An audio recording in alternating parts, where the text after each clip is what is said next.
In primetime news tonight, bad building practices again in the spotlight after baby dies in a rural St. Andrew community.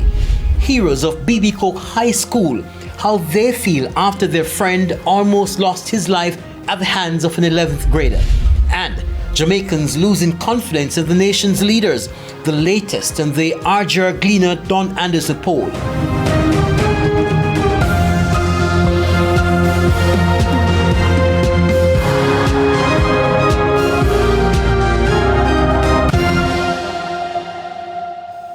Good evening and welcome to Primetime News, on air and online at onespotmedia.com. I'm Archibald Gordon. And I'm Janella Precious with a preview of what's to come in business news. Here's Javon Keys.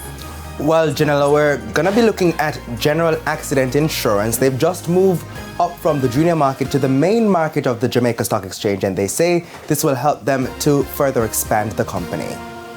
Thank you, Keys. And Jordan Fort has a preview of Primetime Sports. Well, Archie, we know Jamaica had another successful season in track and field this past summer at the World Championships, but there's a shake-up in some athletes and their coaching situation.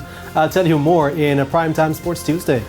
There's also sports commentary, E-Prime, and weather in this newscast. But before the break, the feedback question. And this evening we're asking, what are your views on the prison sentences given to the gangsters in the One Don gang trial? You can share comments online, facebook.com/television Jamaica, and tweet us at TVJ News Center. Thank you.